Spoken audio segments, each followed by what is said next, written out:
Vamos a empezar ahora en la tarde nuestro primer panel, retos y oportunidades tras la implementación del acuerdo final en los territorios. Nos acompañan en la mesa principal el profesor Francisco Gutiérrez Sanín, antropólogo, doctor en ciencia política, director del Observatorio sobre Restitución de Tierras, fue vicerrector de la Universidad Nacional entre 2003 y 2007, coordinador de 2 grupos en el Instituto de Estudios Políticos y Relaciones Internacionales, IEPRI, de la Universidad Nacional. Actualmente es columnista del Espectador y lidera el Observatorio sobre Restitución de Tierras.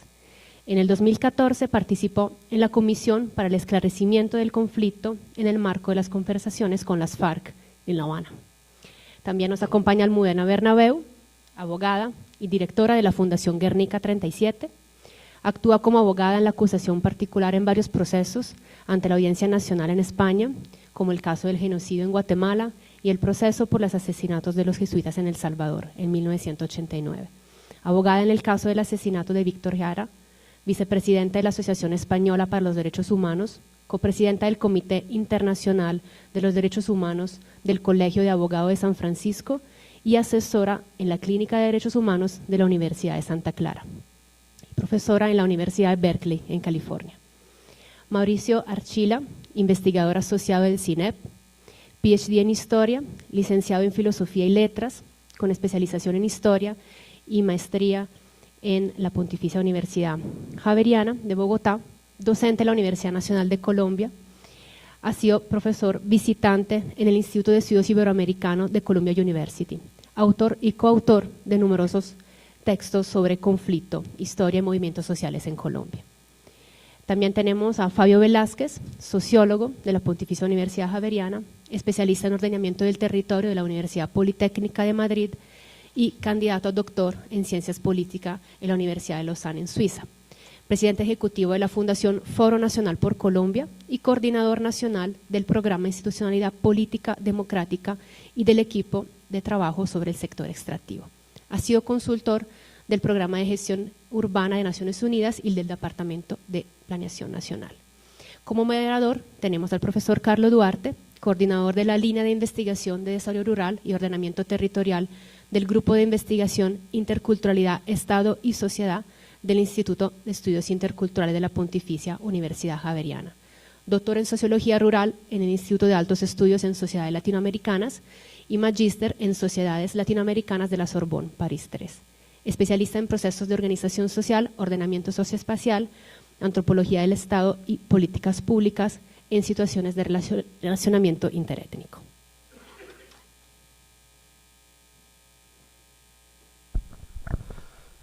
Muy buenas tardes para todos y para todas.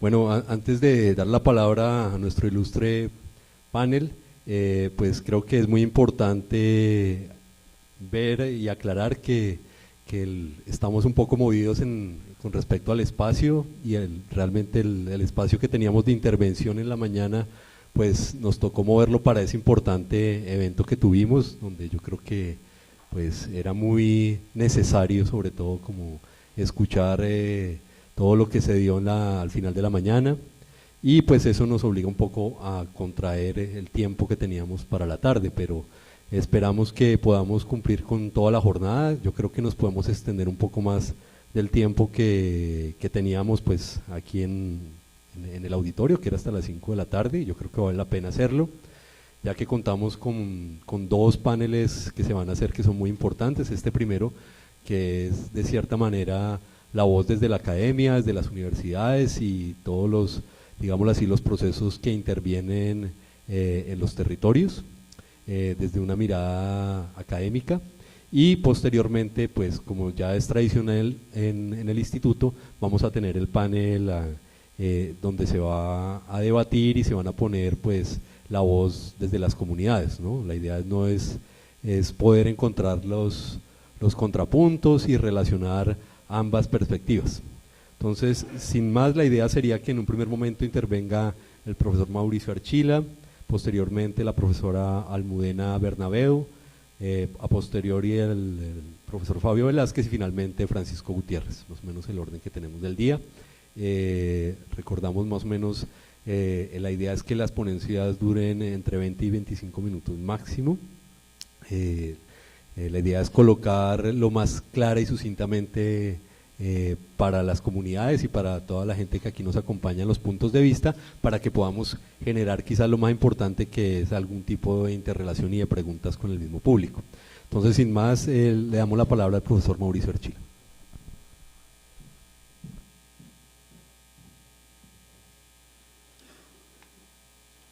Bueno, buenas tardes todos y todas. Le agradezco al Instituto de Estudios Interculturales pues la invitación. Y bueno, tiene sentido que arranque yo, porque voy a tratar de hacer un recuento muy breve de la trayectoria de las protestas sociales en Colombia y cómo de alguna forma eso puede convertirse en… puede convertirse esa trayectoria en un insumo importante de algo que se hablaba esta mañana en ambos espacios, lo que podríamos llamar la agenda social de la paz o la agenda social de la paz o la forma como los conflictos se van a perpetuar, pero a continuar evidentemente por otros medios civilizados y pacíficos. Bien, pues voy a tratar de hacer dos partes, una trayectoria de la protesta social en Colombia entre el 75 y 2014 y luego algunas reflexiones. Bueno, la información que yo traigo aquí a colación es parte de un banco de datos que el CINEP ha venido acumulando sobre protestas sociales en Colombia desde 1975, a partir de la lectura de prensa, noticieros y en la medida de lo posible también entrevistas y diálogos directamente con los actores. Bien, lo primero en esta gráfica, bueno, hay que aclarar que nosotros lo que medimos ahí son los actos de protesta, no el número de participantes, porque el número de participantes desafortunadamente es muy difícil de precisar, salvo en el caso de los conflictos laborales. Entonces, eso pues distorsiona un poco, porque si ustedes miran, 1977 no es un punto muy alto y fue el paro cívico del 77 que tuvo pues una amplia participación. Con todo, y eso decimos, es una aproximación, todo lo estadístico no es que digamos, refleje la realidad, sino que de alguna manera no la aproxima. Lo segundo pues que quería aclarar es que, vista la gráfica así, grosso modo, hay, digamos, como una asociación pues muy simple a simple vista, que es consistente con las teorías de los movimientos sociales, y es que a mayor momento de apertura democrática o momentos en donde hay un cierto, que dijéramos, oportunidad política de plantear temas en el escenario público, pues la protesta tiende a incrementarse. Y en general, pues, más o menos es consistente. Ustedes miran, hay un primer pico alto en el 75 que hacía parte del gobierno de Alfonso López Miquelsen, venía pues de una obra reformista, etcétera, etcétera, pero va a comenzar a mostrar el verdadero rostro pues de su gobierno y bastante despectivo y autoritario, etcétera. Baja la protesta después un poco con Turbay, vuelve a subir en 2 puntos en los años 80 que coinciden con momentos de apertura democrática, que fue con Belisario y con Virgilio Barco, y bueno, aquí vamos encontrando otra coincidencia, por lo menos en el caso colombiano, y es que parecería que también los momentos de diálogo con la insurgencia también corresponden a unos picos, en general, vamos a ver que no siempre funciona así. Luego viene un bajón, e incluso curiosamente con la Constitución del 91, uno hubiera esperado tal vez que hubiera un auge de lucha, pero tal vez quiere decir que el proceso constitucional abrió una serie de expectativas y que la gente tal vez decidió privilegiar ese tipo de acciones más que la protesta. En el año 99, que es otro pico, tenemos pues la discusión del Plan Nacional de Desarrollo con Pastrana. Hubo una serie de actores allí que se movilizaron, sobre todo magisterio, salud, etcétera, pero también comienzan a aparecer las víctimas como un actor importante. Coincidencialmente también fue el año en que se inició un poco el diálogo en el Caguán. Viene después un declive durante los primeros años del gobierno, los gobiernos de Uribe, y bueno, hay un pico en el 2007 que se sale un poco de este modelo teórico que hemos tratado de señalar, pues no es porque Uribe en ese año hubiera sido particularmente democrático, cosas de esas, se juntan una serie de circunstancias allí en las protestas, sobre todo las víctimas. Fue una movilización muy fuerte, también nuevamente los sectores salud, educación, los estudiantes, era todo el problema de los pasivos pensionales en las universidades, etcétera, etcétera, y todo lo que tenía que ver con la descentralización, recursos. Y eso pues es un año importante, y luego va a venir 2013, que todos ya lo recordamos, pues los paros de Catatumbo, Agrario, etcétera. Allí es el año en donde cuando más protestas ha tenido, según nuestra base, que fue 1032.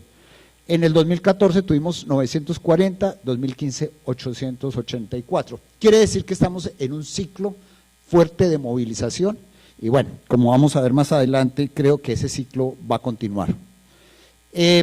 Rápidamente pues voy a tratar de comparar la dinámica de los actores entre el 75 y el 2010 y luego el primer mandato de Santos.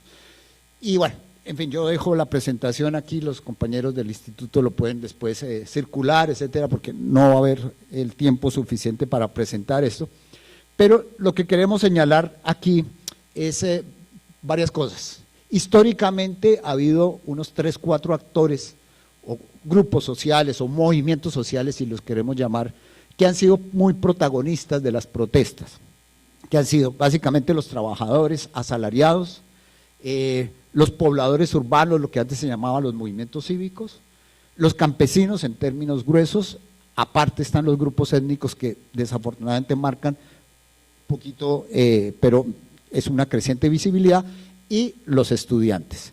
Hay otra serie de actores que en términos de protesta, recordemos que la protesta es una forma de hacer visible a los movimientos sociales, pero no es la única ni la principal, y que hay movimientos muy fuertes como el movimiento feminista, o yo me atrevería a decir también ciertos movimientos étnicos que no necesariamente acuden a la protesta para lograr hacer visibles sus reclamos y sus demandas. Dicho eso, lo que va uno viendo es que hay una pérdida relativa, no absoluta, una disminución relativa en el protagonismo de algunos actores sociales, especialmente aquellos identificados con las clases sociales más convencionales.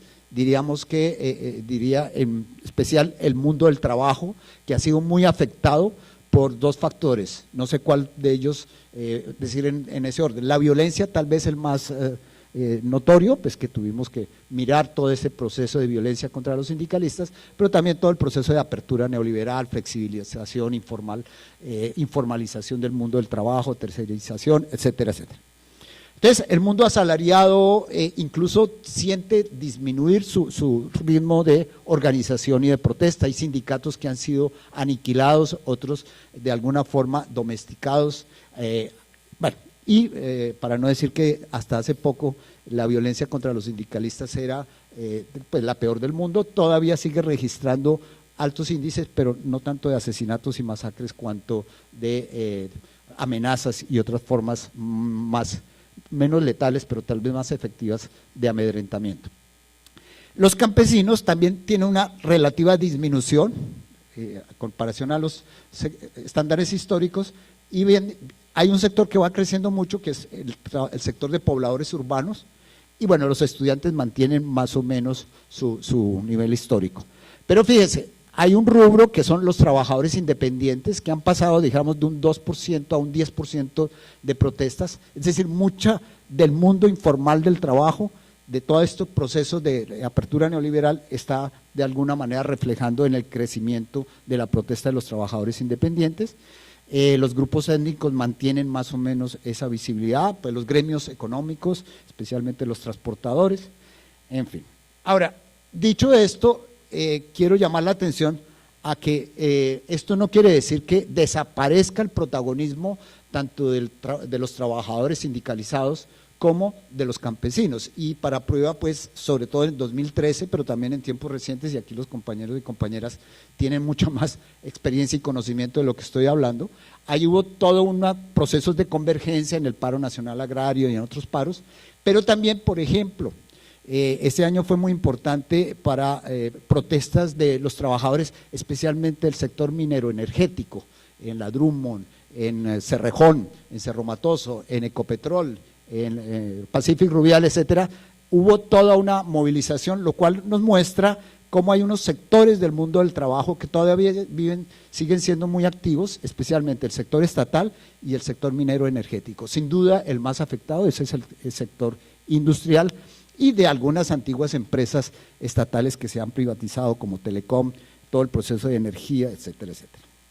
En términos de motivos, podríamos decir también que hay un proceso histórico que va marcando un énfasis de unas demandas mucho más relacionadas directamente con exigencias de tierra, de vivienda, servicios públicos domiciliarios, salarios, empleo, etcétera, a demandas en donde los derechos, la exigencia de derechos humanos en todo sentido integral, pero especialmente derechos civiles y políticos, y luego también económicos y culturales, así como la cantidad de incumplimientos de pactos. Eso es un aspecto importante que ya esta mañana se señalaba y ustedes lo constatarán.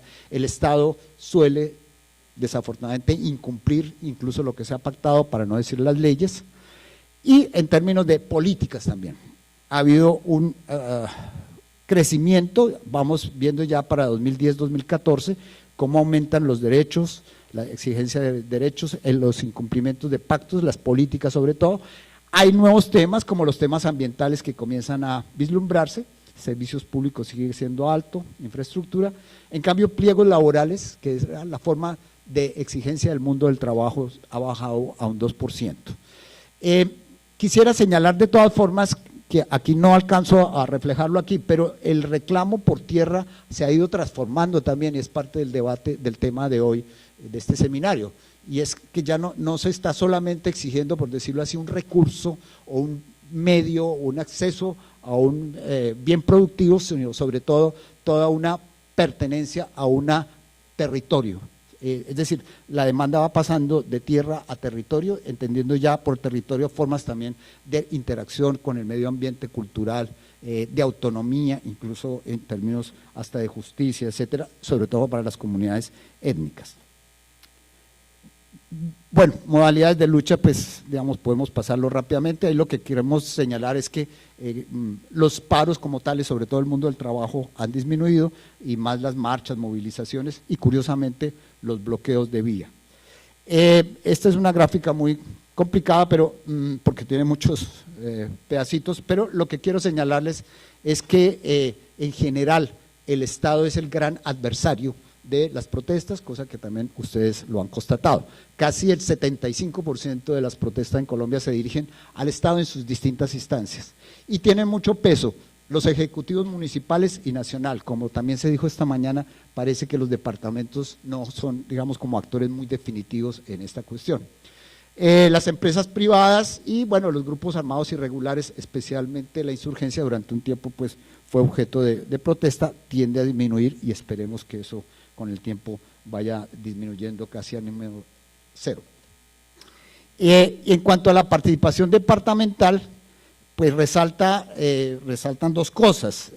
Por un lado, digamos, hay un peso demográfico sin duda, entre más población, más protesta, entonces pues ese es un factor que hay que controlarlo.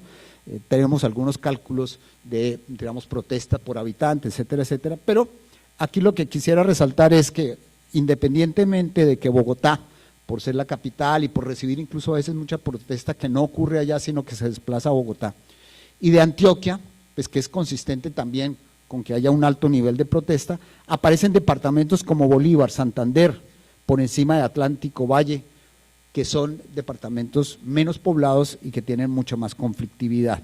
Esto nos lleva a decir dos hipótesis básicas sobre el desarrollo o la lógica del conflicto social en Colombia, pues gruesa. Una, y es allí donde se concentran recursos, capitales, tanto económicos como sociales, culturales, organizativos, pues la protesta tiende a darse, yo aquí no traje los mapas, pero pues podríamos verlos después con más tiempo, y va mostrando cómo las grandes capitales van a ser pues obviamente receptáculo de mucha protesta. Pero hay otra dinámica que se vuelve cada vez más fuerte, y es la apertura de nuevas fuentes de riqueza. En zonas en donde se está abriendo, pues con cierto tiempo relativo, fuentes de riqueza, tanto, digamos, en general extractiva, mineroenergética, pero también agrícola, incluso hasta turística, ¿sí? O las grandes mega obras van generando como un círculo vicioso que ojalá con el sí del 2 de octubre podamos ponerle fin a esto.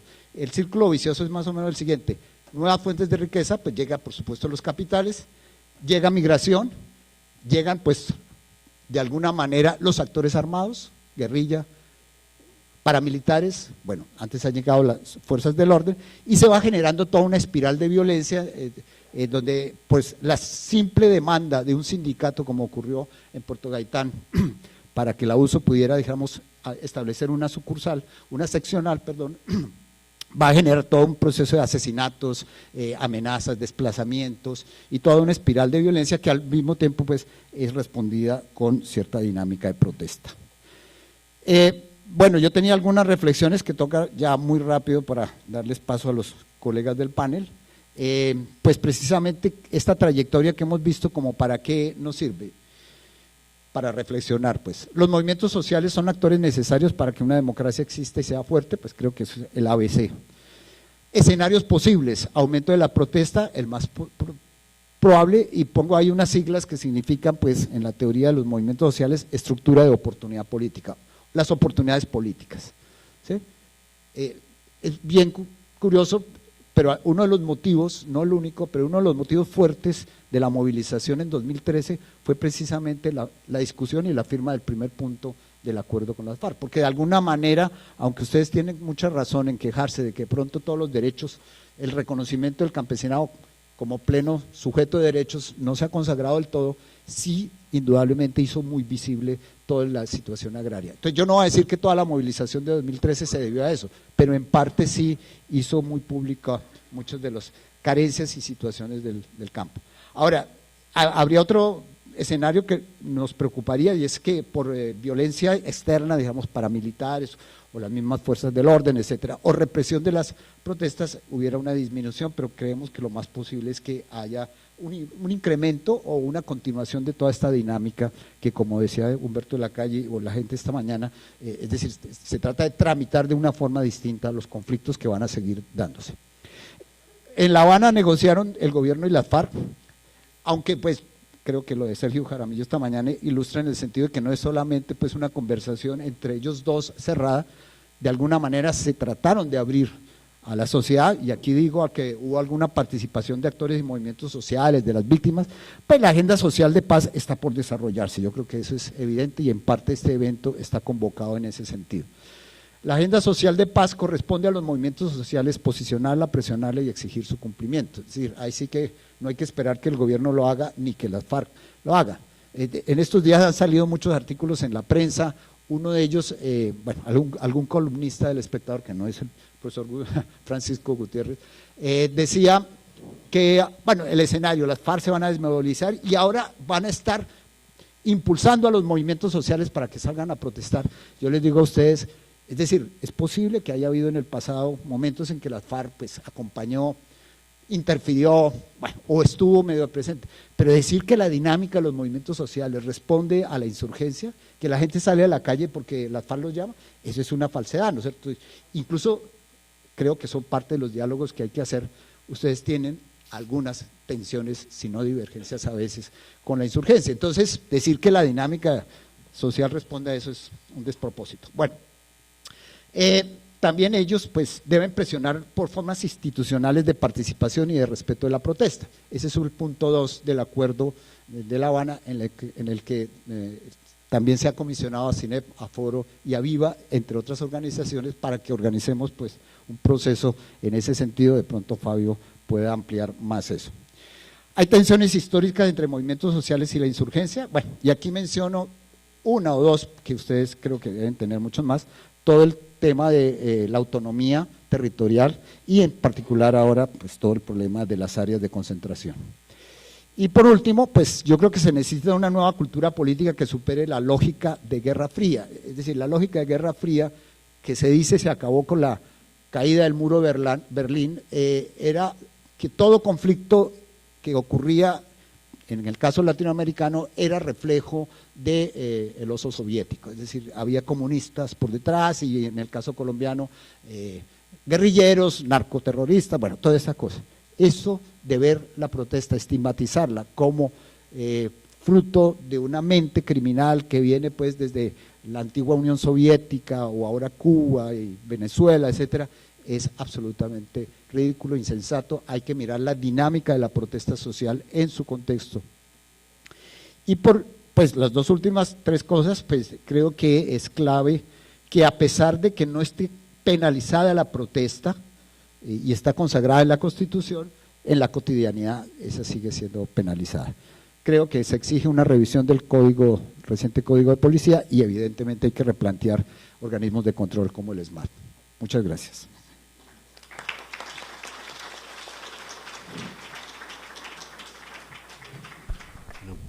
Muchas gracias, profesora Archila, sobre todo por el tiempo tan justo que se tomó. Y pues continuamos con Almudena Bernabé.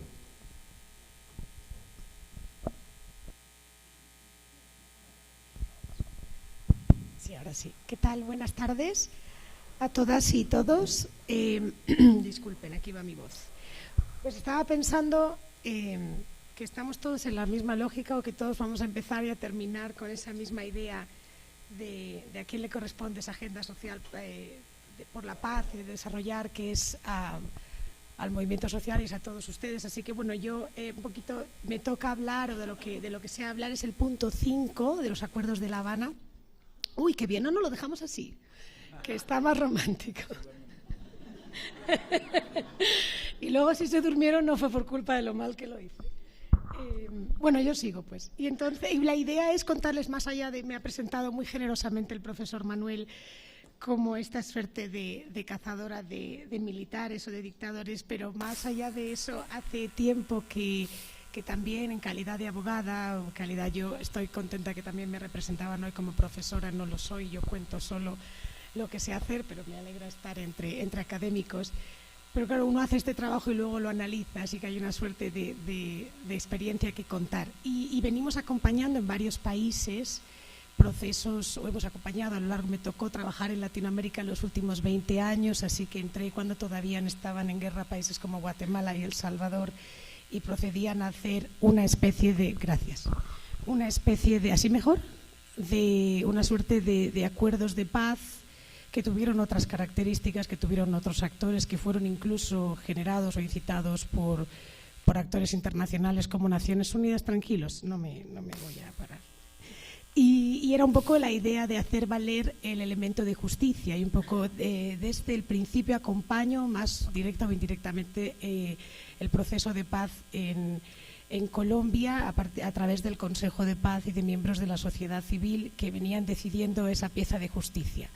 Yo quería decir al principio algo que dicen profesores, amigos, intelectuales, pero que en los últimos días, sobre todo estando en Colombia y en las comunidades y escuchando a la gente, se me hace más verdad, y es lo complejo que es el proceso colombiano. La guerra en Colombia no es ningún secreto lo que voy a decir, pero quizá escuchándolo de una extranjera les guste oírle. Es una guerra larga, es una guerra que ha preocupado desde hace muchos años, pero es una guerra que por el hecho de ser tan larga ha coexistido con una institucionalidad grande, y aunque es una guerra en el campo, si uno quiere, con repercusiones en la ciudad, como decía, hacían hoy esa disyuntiva, lo cierto es que es una compleja realidad en la que hemos tenido o se tiene en Colombia una institucionalidad, como digo, política, económica, un nivel de desarrollo al mismo tiempo que se lucha una guerra, y eso en sí mismo requería de un acuerdo de paz o de una negociación en principio y de un acuerdo de paz que era complejo y que tenía que tener,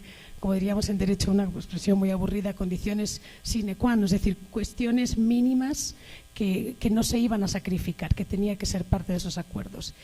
Es en esa filosofía o en esa lógica en la que está este punto 5 de la justicia para las víctimas. Yo bromeaba con el profesor Manuel Ramiro sobre históricamente, incluso a lo largo del siglo XX, ya entrado el XXI, qué que pocas guerras terminan con paz, con un listón tan alto de justicia como el que se está estableciendo en este punto 5 y es fruto, en mi opinión, de estos acuerdos. Era una paz que no se iba a negociar sin justicia y es una justicia que gracias al movimiento social y al movimiento de víctimas se ha incluido en ese acuerdo. Bien, no voy a entrar así al detalle porque es complejo y además es medio intricado porque es un punto 5 de justicia que prevé un reconocimiento de verdad y un reconocimiento parcial de esa verdad o incompleto, como lo llama el acuerdo, y un reconocimiento pleno, y eso trae dinámicas diferentes o actuaciones diferentes de los diferentes órganos que compondrán esa justicia. Yo, si quieren, después, si hay preguntas o si alguien tiene curiosidades técnicas de cómo se va a desarrollar la actividad de los investigadores o de los magistrados que se van a encargar, feliz de contestarlas, pero no era mi cometido. Mi cometido quizá era más, por una parte, es más valorar ese punto 5 y dos, en cuanto a retos, es decir, lo que en mi opinión deberíamos estar haciendo ya o lo que queremos estar haciendo desde ya. Mi valoración del punto 5 es que no es perfecto, pero es bien intencionado. Y creo que eso, cuando se trata de legislar o de legislar cuestiones tan trascendentales como la justicia transicional, como la venimos entendiendo, es un primer paso excepcional. Y ese es bien intencionado en la medida en que intenta contemplar, creo, en mi opinión, ha intentado contemplar lo que son las prioridades de justicia para las víctimas. No todas las voces se pudieron escuchar en La Habana, pero sí entiendo que fue representativa la voz de las comunidades de víctimas o de los diferentes sectores de la población colombiana, y nos intentó no excluir esos diferentes puntos de vista, pero sí me gustaría traer a la discusión y con los colegas en la mesa invitarles incluso más a ver su opinión, que se trata de una lógica de justicia desde la perspectiva del victimario, que es una práctica común en procesos de justicia transicional complejos como al que se enfrenta Colombia, pero también algo que creo que debemos estar alertas, es decir, al que se le invita, porque así se ha manejado la negociación, a que voluntaria o no voluntariamente, o al que de manera coercitiva se le traerá a decir verdad, parcial o no parcial, o a ser expuesto a la justicia especial para la paz, es al victimario. Quedan importantes preguntas sin respuesta todavía de cuál será el rol de las víctimas, de cuál será, o del alcance, quizá mejor dicho, de ese rol, de su nivel, del nivel de representación que tendrán a lo largo de los procesos. Está claro que van a tener voz a lo largo de ese proceso, pero no está bien definido el cómo. Y una de las cuestiones, por eso creo que desde hace un año para acá, y venimos hablando y venimos haciendo, y me gustaría invitarles a hacer más, identificar lo que para mí es el reto, y es que es ahora más que nunca cuando, creo que desde la base, efectivamente, como decíamos muy bien en la comida, de abajo para arriba, es ahora cuando las comunidades, pienso en esta justicia, hay que dotarla de contenido para acotar. No existe todavía un nivel de criterios o un catálogo de criterios y mucho menos de prioridades para dotar esta justicia especial para la paz. No estamos en este modo, digamos, automático de plebiscito, y creo que es fundamental que estemos todos en eso. Tiene que, desde mi punto de vista, ganar ese sí y esta página pasarse, pero nos queda un reto muy importante, y es qué será objeto de esa justicia especial para la paz y qué representará justicia suficiente, que es un criterio doctrinal pero muy importante en derechos humanos y en derecho en justicia transicional y en un contexto amplio de reparación, que será suficiente para las víctimas, y cómo se tendrá acceso o cómo se dará a conocer esa suficiencia a esta jurisdicción. Hemos estado en estos 2 días que me quería compartir con ustedes, y lo he dicho en varios momentos, hemos estado en Toribío y en Jambaló, en el Cauca. Claro, mi primera incursión sería en el norte del Cauca, escuchando a los miembros de las diferentes comunidades, en particular las comunidades indígenas, miembros de los diferentes cabildos, y hablando exclusivamente del punto de justicia. Vengo a decir esto respecto de la dotación porque se carece en estos momentos las comunidades no han dado el paso, que creo que es fundamental, de hablar entre ellas o de decidir entre ellas cuáles van a ser sus prioridades de justicia. En esta suerte de trabajo enorme que nos queda todo por hacer y que si ustedes no se incorporan, digamos, al trabajo no vamos a poder hacer. Andábamos intentando priorizar esa idea de justicia. Para ellos hay muchísimos casos o muchos supuestos de violación, todo ello muy en relación, por eso me interesaba mucho escuchar a mis compañeros de mesa a mis lados respectivos, porque para ellos el tema de las tierras y el tema de la participación política está ligado estrechamente, al menos así me lo manifestaban, a su necesidad de justicia o a su entendimiento de lo que justicia y reparación en un sentido amplio va a representar. Pero bien, esto es lo que yo venía un poquito a decir, la participación activa del movimiento social, de la sociedad, de las comunidades a través de sus diferentes organizaciones o de sus voces directas en un complejo acto de implementación o proceso de implementación que debería empezar ya o que quizá debería haber empezado, si me lo permiten, hace 1 año y medio, en el que vayamos recopilando esa violencia, vayamos generando esos criterios y con ello estar listos de alguna manera para informar a esta justicia especial para la paz. En mi opinión, va a ser la única manera de hacer valer este punto 5, que como digo, conozco desde su preparación y costó. Costó imaginarse ese universo en el que se crea en realidad, y cierro un poco con esto, se crea una institucionalidad paralela a la existente, es decir, se crea una justicia que va a ser, hoy hablaban de ella, creo que Fernando Carrillo esta mañana, como una justicia imperfecta, pues seguramente todas lo son, pero es una justicia alternativa a la que existe para poder acotar, digamos, para poder generar esa paz en un contexto de reconstrucción completa, que sin justicia, como decía muy al principio, no se produce. Entonces, bueno, si quieren hablar más específicamente del punto 5, aquí estamos, se puede desmenuzar, tardaríamos 15 días, como les decía, es complicado, pero es, ¿cómo les diría yo? Es pormenorizar lo que se ha querido incluir con la ayuda, esperamos, que de todas las personas ahora, desde las bases sociales, para poder dotarle de contenido. Creo que sí que se puede lograr un esfuerzo de justicia legítimo o una justicia que acompañe los diferentes procesos de los otros puntos y que, en definitiva, tenga resultados positivos para Colombia. Muchas gracias.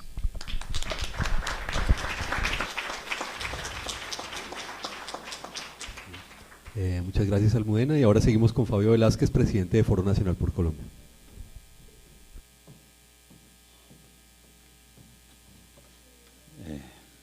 Bien, buenas tardes. Muchas gracias al Instituto por esta invitación. Un saludo a los colegas de la mesa. Yo voy a hablar un poco, no tanto del punto 2, sino del tema de la participación ciudadana y de los retos que hoy se plantean en términos de participación a raíz de la firma del acuerdo.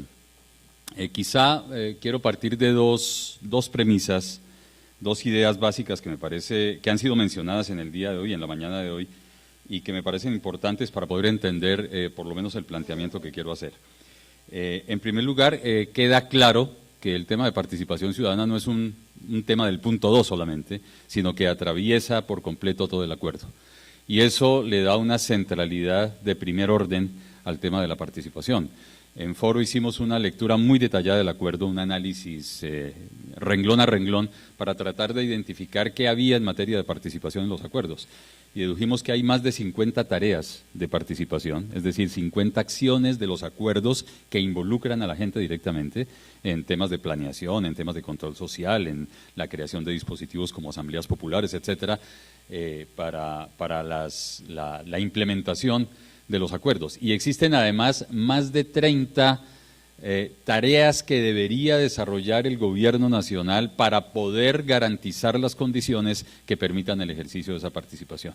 Es decir, tenemos casi 90 menciones a la participación ciudadana en el acuerdo, lo que hace que prácticamente nos lleve a una concepción de que la paz territorial no será paz si no es una paz democrática.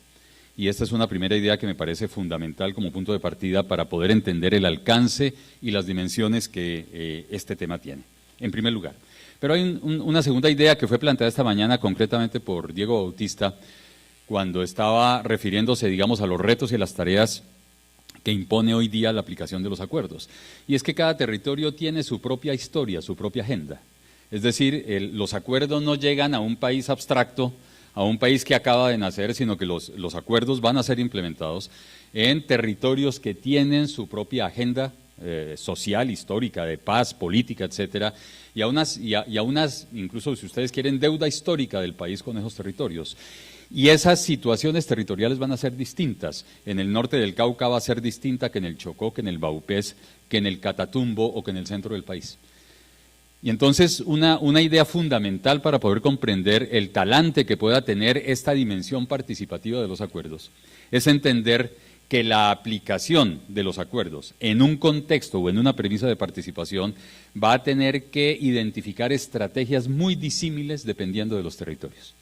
Y eso significa, por lo tanto, que la implementación de los acuerdos y la construcción de la paz tiene que garantizar un proceso de conversación entre las agendas territoriales que existen hoy, que son agendas que vienen de atrás, de décadas, si ustedes quieren, y lo que los acuerdos plantean como fruto del consenso entre las FARC y el gobierno. Esa conversación entre las agendas territoriales de un lado y el acuerdo de paz me parece que es uno de los retos más difíciles que tiene hoy el país. Y lo digo porque si miramos un poquito a la historia del país en materia de participación, esa conversación entre lo que podríamos llamar una oferta participativa, que está en los acuerdos de un lado, y unas demandas de participación que se desprenden de las agendas territoriales, esa relación, esa conversación entre, llamémoslo así, perdonen el término tan económico, de oferta y demanda participativa, no encaja, no ha encajado en la historia del país. Y ahí hay uno de los déficits, digamos, más importantes, yo diría, que hay que comenzar a llenar. Y quiero explicar un poquito esa tesis. Colombia le apostó a la participación en los años 80, digamos, como una perspectiva de política pública, fundamentalmente a través de una lógica de institucionalización de la participación. Eso quiere decir que en un contexto, y Mauricio lo alcanzó a mostrar un poquito con el gráfico que nos presentaba en su primera lámina sobre movimientos sociales, si en algún momento pudieran poner la lámina, nos daríamos cuenta de un fenómeno muy interesante. Si lo pueden poner sería chévere.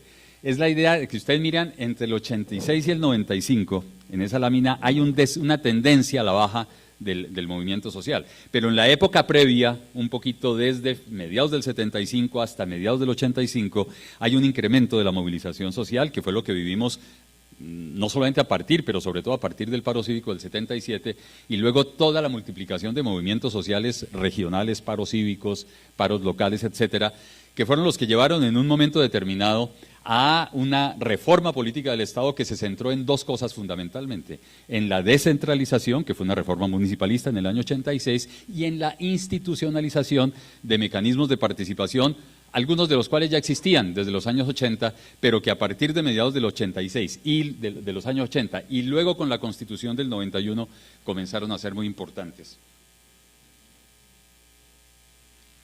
Esta gráfica, bueno, yo chocaré también aquí con esa. No, la gráfica es interesante porque si ustedes miran, bueno, si logran ver, porque no hemos podido expandir el ratón, entonces esto sí. Ya. Si ustedes miran entre digamos, finales de década del 70 hasta el año 86, hay una tendencia leve al alza, que es todo el tema de movilización ciudadana regional, ¿no es cierto? Pero si miran el 86 hasta el 95, es un periodo muy interesante, hay una coincidencia muy grande, y yo tengo por ahí una gráfica más detallada sobre ese tema que la hice hace unos 10 años, entre incremento de la creación de mecanismos institucionales de participación a través de leyes. La década del 90 fue muy rica en leyes, sobre todo después de la Constitución del 91, y el descenso de la movilización social, ¿sí? Y ustedes lo ven del 86 al 95. En el 95 comienza un incremento que se explica durante el gobierno del presidente Samper, en buena parte por todo el tema de la movilización de los cultivadores de coca, ¿sí?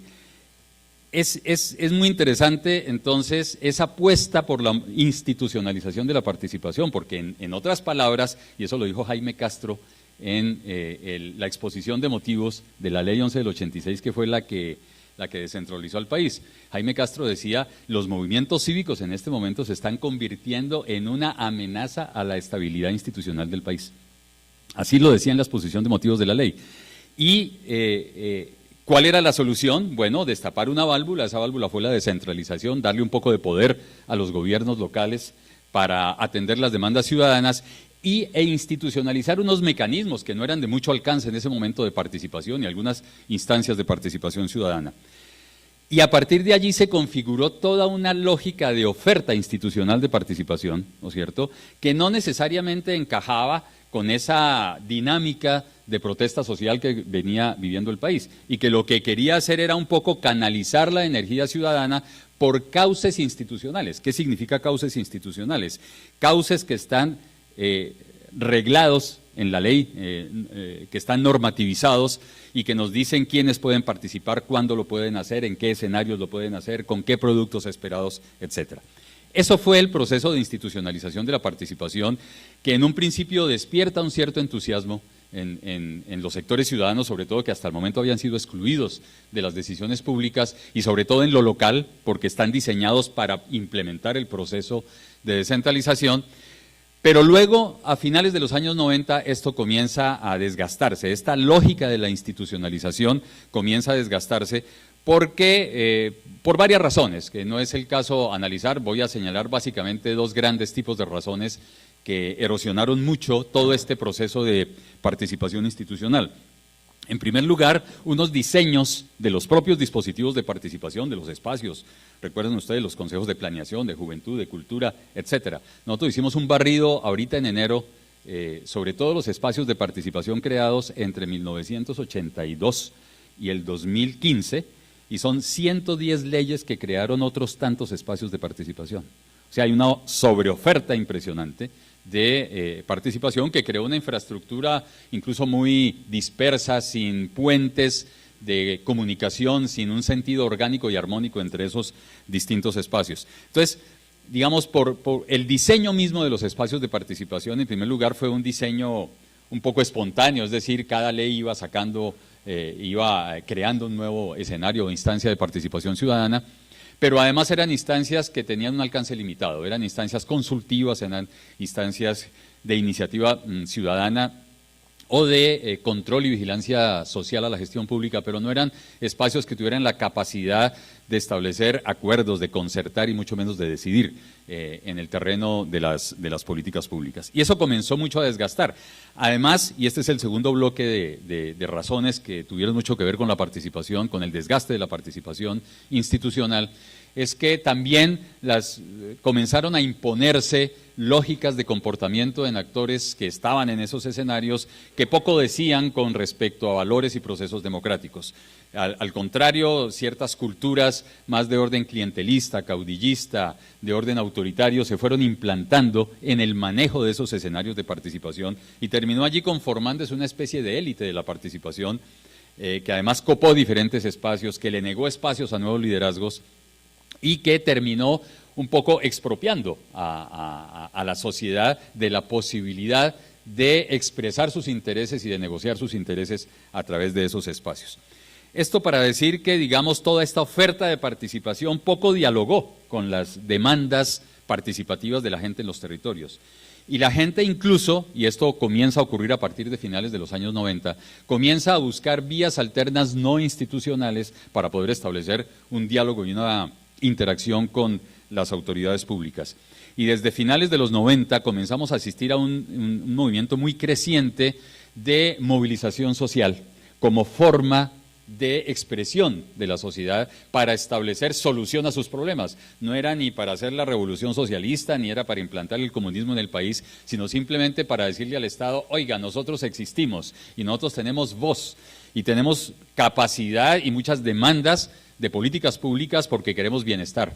Y entonces comienza la gente a involucrarse en otra lógica distinta a la lógica de la institucionalización, que es más una lógica de movilización. Las lógicas de movilización no están regidas por normas estatales, son más espontáneas, son más ad hoc, están construidas desde la base, desde abajo, para resolver problemas específicos y además tienen la característica de poder ser más amplias en cobertura y en participación. Y la gente comenzó, digamos, en algunos casos a combinar su participación a través de instancias institucionales con movilización o simplemente a dejar de lado la participación que había sido ofrecida por el Estado y más bien comenzar a buscar sus propias formas de diálogo y de negociación con las autoridades públicas. Digo esto porque precisamente lo que uno encuentra en la historia del país un poco en términos de participación es algo muy análogo a lo que podría eventualmente ocurrir con los acuerdos. Es decir, los acuerdos traen una lógica y una oferta participativa muy fuerte, pero que no necesariamente, puede que sí, pero no necesariamente encaja en una cantidad de demandas ciudadanas que existen en los territorios y que están pidiendo no solamente que le resuelvan los problemas, sino ser actores y protagonistas a su manera y según sus propias lógicas de las decisiones que se tomen con respecto a la implantación o a la implementación, perdón, de los acuerdos de paz.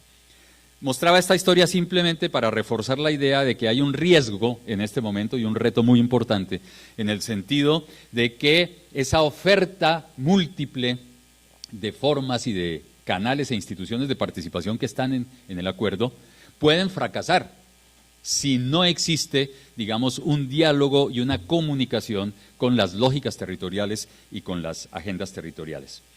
¿Qué significa esto en términos de retos hacia el futuro?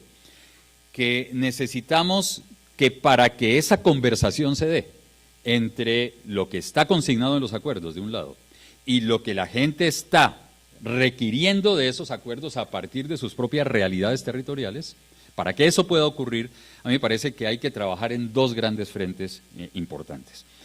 Uno es lo que podríamos llamar el rediseño, el poder repensar una nueva arquitectura institucional de la participación o una nueva arquitectura de la participación que contemple dimensiones institucionales, por supuesto, pero que también reconozca las formas de movilización social como un ingrediente también esencial y fundamental para la implementación de los acuerdos. De un lado. Y de otro lado, se necesita también, digamos, de actores, y no me refiero solamente a actores sociales, sino también a autoridades públicas en el territorio, a actores políticos, a los partidos, que entiendan que este tema de la participación es un ingrediente fundamental de la aplicación de los acuerdos de paz, que es un ingrediente fundamental de lo que he llamado la paz democrática. Desde el punto de vista institucional, acabamos de hacer en el primer semestre, en colaboración con la Oficina del Alto Comisionado para la Paz, una consulta en varias regiones del país acerca de cómo la gente veía este tema de la participación, cómo la veía en la aplicación de los acuerdos. Y surgieron unas cosas muy interesantes, y voy a mencionar tres que me parecen claves para señalar acá. La primera es que es necesario modificar sustancialmente el marco normativo de la participación. Recientemente, el año pasado, en el 2015, el presidente de la República sancionó la ley 1757, es la nueva ley estatutaria de participación, que fue un proceso muy interesante construido 5 años antes o 4 años antes, en un diálogo entre organizaciones de la sociedad civil, el Congreso y el Gobierno Nacional. Yo tuve la oportunidad de estar muy involucrado en ese proceso, de una ley que pretendía justamente resolver algunos de los problemas de la institucionalidad participativa en ese momento y del marco legal de la participación. En ese momento teníamos, como les dije, en el 2010 había cerca de 100 leyes que habían creado espacios de participación y estaba una ley de los mecanismos de democracia directa, la ley 134 del 94. Una de las cosas que queríamos con esa reforma era justamente tener un marco unificado de la participación, pero que además tuviera características particulares que superaran los déficits normativos que existían en ese momento. Y la ley 1757, que fue aprobada en el 2012, pero que tuvo que pasar un interregno de 3 años de espera en la Corte Constitucional, mientras justamente transcurrían los diálogos en La Habana. La Corte Constitucional, por ser una ley estatutaria, tenía que dar un fallo de constitucionalidad sobre esa ley, lo emitió en abril del 2015 y en julio del año pasado fue sancionada la ley por el presidente, la ley 1757. Menciono esta ley porque es un esfuerzo por avanzar en ese marco legal, obviamente perfectible y seguramente modificable en función justamente de la aplicación del acuerdo. Porque la ley 1757 se discutió entre 2011 y 2012 antes de que comenzaran los acuerdos, las conversaciones, perdón, entre las FARC y el gobierno. Y por lo tanto ahí, a pesar de que personas que estuvieron ligadas o que estuvimos ligadas a la discusión de la ley, tuvimos la ocasión también de tener algún grado de presencia y de influencia en las discusiones del punto 2 en La Habana, pero no hubo, digamos, una total correspondencia entre lo que contenía la ley, porque entre otras cosas la ley no era conocida, pues estaba en la Corte Constitucional, y lo que se estaba discutiendo en ese momento sobre el punto 2 de la agenda. Pero es una ley que tiene, quiero destacar 2 o 3 cosas que me parecen importantes. En primer lugar, es una ley que reconoce que la participación tiene varias modalidades de expresión, de concretarse, es decir, la participación no es solamente aquella que se desarrolla a través de canales institucionales, sino que la participación es también aquella que se desarrolla por vías no institucionales a partir de iniciativas ciudadanas. Y la ley lo que plantea es que ambos tipos de lógicas participativas, institucionales y de movilización, deben ser reconocidas como lógicas válidas, como comportamientos, como conductas válidas de participación y que deben ser reconocidas por las autoridades locales. Pero además la ley crea toda una institucionalidad de la participación para tratar de definir cuáles son los interlocutores de la sociedad civil en el Estado para efectos de la participación ciudadana, crea los consejos de participación y los sistemas, etcétera, sobre lo cual no me voy a detener. Y en un pequeño artículo que, digamos, no deja de ser importante, lo clave de esta ley 1757 es que define la participación como derecho. Esa definición es muy importante, parece de perogrullo porque ya lo está en la Constitución, pero las leyes anteriores no lo habían planteado así. Y definir la participación como un derecho ya le da un potencial muy grande desde el punto de vista de convertir la participación en un instrumento real de reivindicación ciudadana y de diálogo con las autoridades públicas. Fuera de esa ley hay otras, y menciono en particular 2 simplemente porque por la importancia que tienen en el texto de los acuerdos. La primera, la Ley Orgánica de Planeación. En los acuerdos hay 18 tareas de planificación, es decir, donde está involucrada la gente. Y eso implica que el marco legal ahorita existente es un marco realmente estrecho, los consejos de planeación son instrumentos muy débiles y lo que planteó la gente en la consulta que les mencioné es que hay que transformar por completo ese marco de la planeación participativa porque de lo contrario eso no va a funcionar.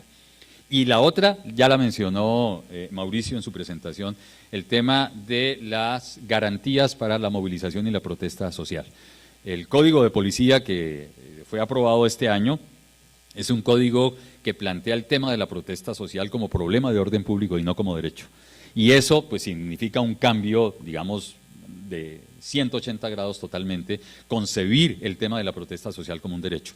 En el encargo que nos ha hecho, y el que mencionó Mauricio, que nos ha hecho la mesa de negociación a Foro, a Viva la Ciudadanía y al CINEP, justamente vamos a trabajar en una consulta en todo el país para recoger lineamientos que le permitan al gobierno, como dice el acuerdo, formular para el Fast Track un proyecto de ley sobre garantías para la participación y nosotros estamos diciendo también que para la movilización y la protesta ciudadana, que son el punto 221 y 222 del Acuerdo de La Habana. Pero decíamos también, del otro lado, no se requiere solamente una institucionalidad nueva para la participación, sino que además se requiere, bueno, y en el tema en el tema de institucionalidad un punto fundamental es el siguiente. Hoy nosotros oímos muchas quejas de sectores comunitarios que dicen una agencia del Estado nos dice una cosa, otra agencia del Estado nos dice otra cosa, no hay necesariamente un lenguaje común en el Estado. Y yo creo que una de las cosas fundamentales que tiene que hacer en su interior la institucionalidad estatal es comenzar a construir un lenguaje unificado sobre la paz, ¿no es cierto? Y un lenguaje unificado que debe tener un ingrediente, a mi juicio, fundamental, y es el tema del reconocimiento de los territorios como actores fundamentales en la construcción de la paz. Eso se dice en el acuerdo y eso se dice en el discurso de dientes para afuera, pero hay todo un ethos centralista en el país que hace una cultura del centralismo que hace que los territorios sean interpretados desde el centro y no sean interpretados desde las lógicas culturales, económicas, territoriales, étnicas, etcétera, que tienen desde los que han construido desde los propios territorios. Y ahí, institucionalmente, el tema de la descentralización vuelve a ser fundamental. No hay tiempo para extenderse en este tema, pero estamos en un país en el que los postulados descentralistas de la Constitución del 91 hoy están totalmente perdidos. Y yo diría, si hay alguna reivindicación hoy día es volver a la Constitución del 91 en ese tema. Y va a ser un instrumento fundamental, porque si la paz es territorial, el territorio tiene autoridades públicas, tiene población, y es precisamente el espíritu de la Constitución del 91 el que planteó que son las colectividades territoriales desde abajo las que deben definir su propio destino. Y a ese principio debemos volver. Y finalmente, tendríamos que pensar no solamente en una transformación de la institucionalidad para crear una nueva arquitectura de la participación, sino que también tendríamos que pensar en lo que podamos llamar la habilitación de actores para un diálogo que en el territorio que hoy se plantea como fundamental. Y allí me parece que es muy importante no solamente el permitir el surgimiento de nuevos liderazgos, no es solamente importante garantizar el fortalecimiento de los actores para la participación, sino que es fundamental sobre todo tratar de establecer escenarios de conversación entre los actores del territorio y con el gobierno nacional. Para mí la palabra clave de los acuerdos de paz es conversar. Yo creo que ahorita el país necesita conversar y necesita conversar construyendo códigos comunes si es posible. Es decir, tratando de que no sea un diálogo de sordos, sino que en realidad volquemos voluntades hacia la construcción de consensos básicos que nos permitan resolver la deuda histórica que hoy el país tiene con muchos territorios y con muchos grupos sociales. Para mí, la implementación de los acuerdos en el sentido de la lógica de la participación será posible solo si transformamos institucionalidad y si transformamos actores, y si en medio de los dos colocamos la conversación como un escenario fundamental para construir acuerdos. Gracias.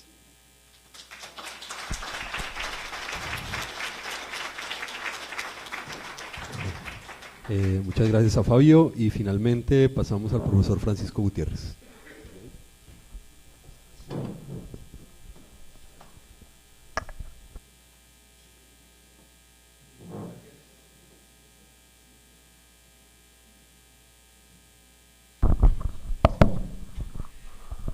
Ante todo quiero agradecer al Instituto de Estudios Interculturales la invitación amable, obligante. Siempre es muy grato estar aquí y estar con ellos. Yo me voy a centrar en algunos de los retos del punto 1. No sé si los principales y los más importantes, pero sí son retos sin cuya solución creo que no vamos a alcanzar ese objetivo grandote que se dice de la paz estable y duradera. Cuando uno piensa en el punto 1, en el punto agrario de La Habana, es obvio que el país se encuentra frente a un hecho cumplido. Entonces, por una parte, una oleada de violencia que desplazó a 7 millones, entre 7 y 8 millones de personas, alteró sobre todo en algunas regiones decisivamente la tenencia de la propiedad de la tierra, a sangre y fuego, alteró las estructuras de poder en las regiones, hizo unos cambios fundamentales que no hemos tenido incluso tiempo de medir y de evaluar, por una parte. Entonces tenemos ese hecho cumplido, y por otra parte tenemos el hecho cumplido de unos acuerdos en La Habana que intentaban dar cuenta, así fuera provisoriamente, y subrayo ese factor, de ese primer hecho cumplido. Y digo provisoriamente porque es claro que los acuerdos entre la guerrilla y el Estado colombiano no tenían la legitimidad democrática, por ejemplo, para impulsar una reforma agraria. Y entonces muchos de los retos que están puestos sobre el tapete para la sociedad colombiana con respecto a los temas agrarios son simplemente a partir de aquí, qué podemos construir y hacia dónde queremos ir. Porque es claro que este acuerdo siembra unas bases muy importantes, no quiero minimizar en lo más mínimo su importancia y su valor, pero que tiene un efecto provisorio sobre el trasfondo de la trayectoria de las estructuras de tenencia de la tierra, de las estructuras de poder, etcétera, y la manera en que evolucionaron durante el conflicto. Entonces voy a hablar de cinco punticos y, como les digo, seguramente haya varios que se me quedan por fuera. El primero y obvio, pero que vale la pena seguir insistiendo, es el de la seguridad de los líderes sociales en el campo colombiano. Y esto hay que decirlo con todo el vigor, sin estridencia, pero con todo el vigor posible. Cuando uno habla de democracia participativa, pues la gente va a participar si no la matan. Si la matan, los costos de la participación van a ser tan prohibitivos que no vamos a ver, digamos, esas eclosiones participativas que estamos pidiendo y que le estamos exigiendo a la sociedad colombiana. En el observatorio nosotros contamos el número de líderes rurales, solamente de líderes de asociaciones rurales que han sido asesinados desde 2008 hasta hoy, y nos arroja más o menos 250 líderes rurales asesinados, lo que quiere decir como de a 2 por mes, líderes como los que están sentados aquí, de a 2 por mes, que es una sangría absolutamente brutal. Entonces estamos muy lejos, digamos, de una normalización y de una situación en la que el Estado pueda reivindicar su capacidad de proveer seguridad universalmente para todos los ciudadanos colombianos. Ahora, la pregunta es el cómo hacerlo. El acuerdo encuentra, digamos, desarrolla algunos aspectos importantes, esta unidad especial en la Fiscalía, etcétera, pero yo creo que esto también se tiene que hacer a través de vías políticas, de visibilizar. Yo incluso le hacía la propuesta de que el Estado mismo, como parte de los acuerdos, crear un libro blanco sobre el estado de seguridad de los líderes rurales y de los líderes sociales en los territorios, en donde se obligara a darle cuenta frente a la comunidad internacional de cómo está evolucionando esta cosa. Hay otro aspecto político al que volveré al final. Después, un segundo reto muy importante es el del acceso a la tierra, pues obviamente. Entonces, este acuerdo es un acuerdo que es un acuerdo de acceso, pero no redistributivo. Digamos, entre las FARC, que demandaban la expropiación de todos los latifundistas, y el Estado colombiano, que se negaba a tocar los derechos de propiedad legítimamente adquiridos, se creó una gran área de negociación que era expropiar a los criminales para darle a los campesinos. Y esa área de negociación no es mala, está bien que exista. Efectivamente el campo, digamos, las estructuras de propiedad del campo colombiano están altísimamente criminalizadas, entre otras cosas porque una tierra que no paga impuestos es un lavadero de impuestos fantástico, de dinero fantástico, para aquellos que se oponen a que la tierra pague impuestos. Pero el gran problema es cómo se hace ese acceso de tierra para los campesinos. Entonces el acuerdo de paz establece la creación de un fondo de tierras. Entonces la idea es que le van quitando, por ejemplo, a los narcos o a los paramilitares o a los despojadores la tierra pasa al fondo y del fondo le llega a los campesinos. La buena noticia es que la idea como tal es sensata, etcétera. La mala noticia es que la experiencia colombiana con los fondos de tierra ha sido, ¿perdón? Exactamente, ha sido espantosa.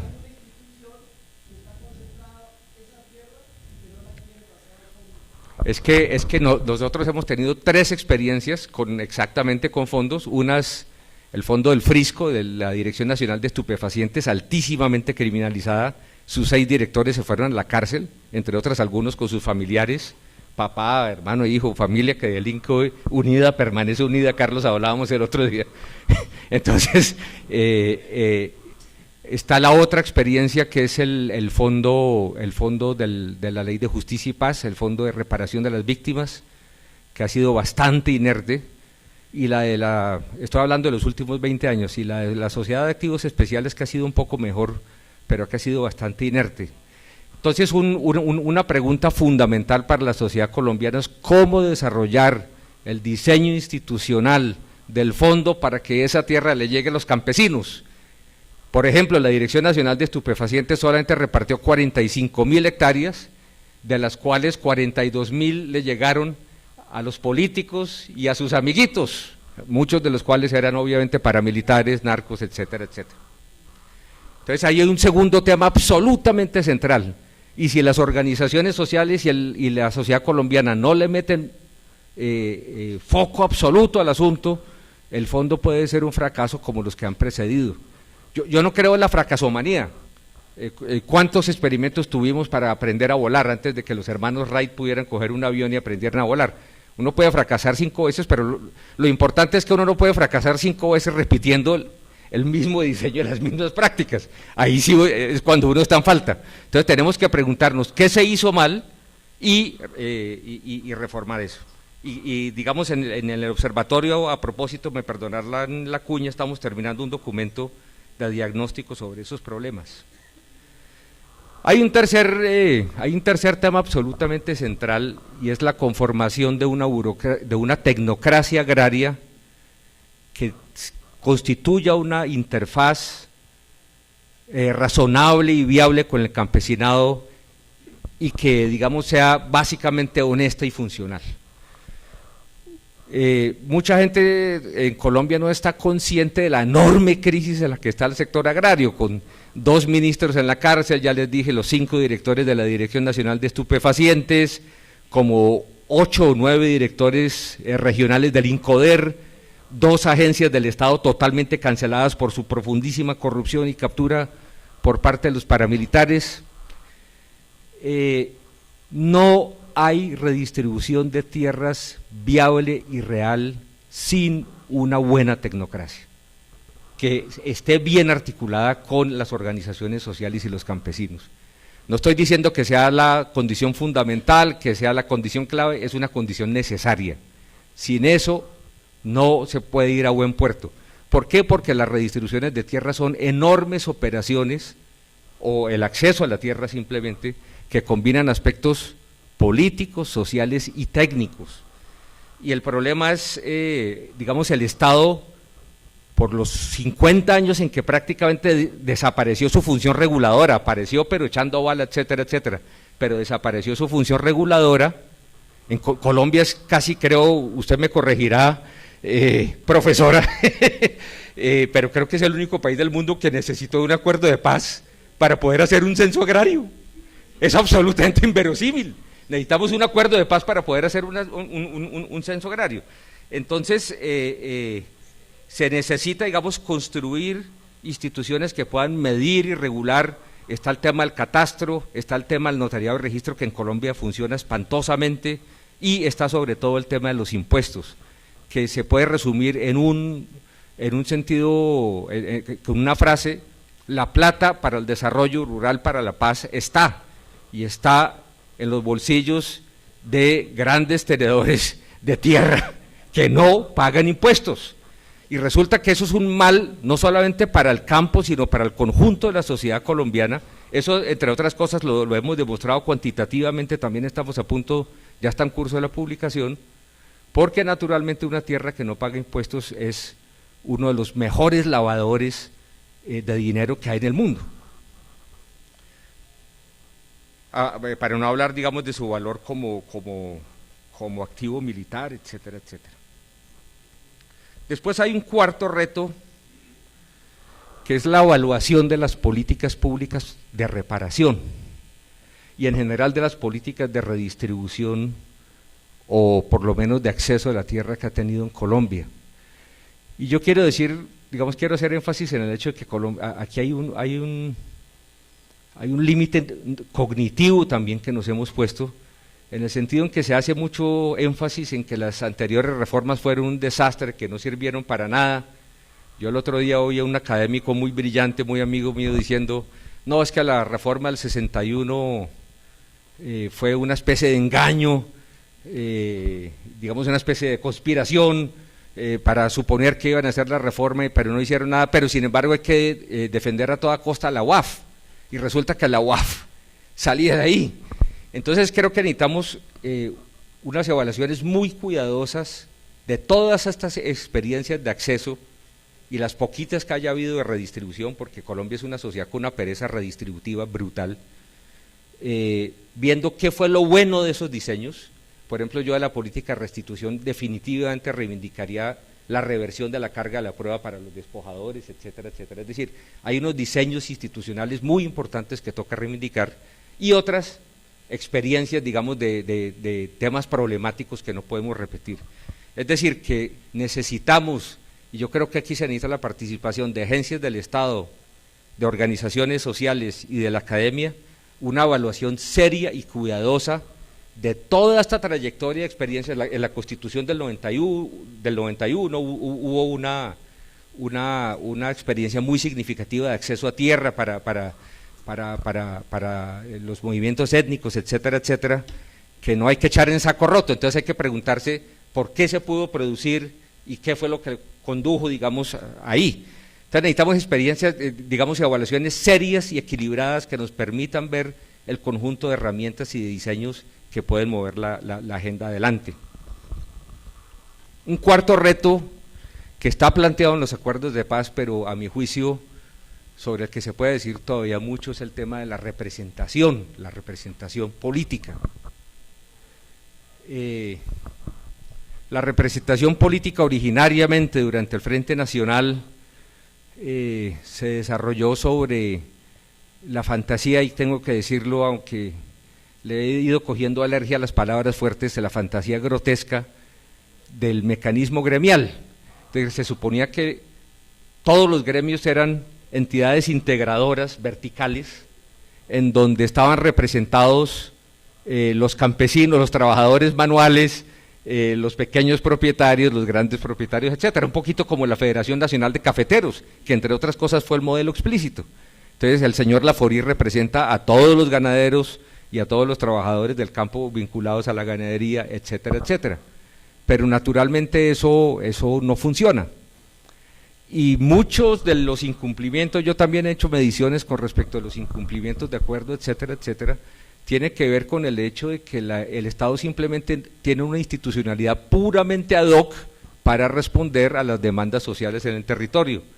Entonces hay una toma de una carretera, o hay una ebullición, una explosión social, entonces mandan a un funcionario que le diga sí a todo para parar el incendio en la casa y después devolverse, y obviamente le dice sí a todo y no cumple nada nunca.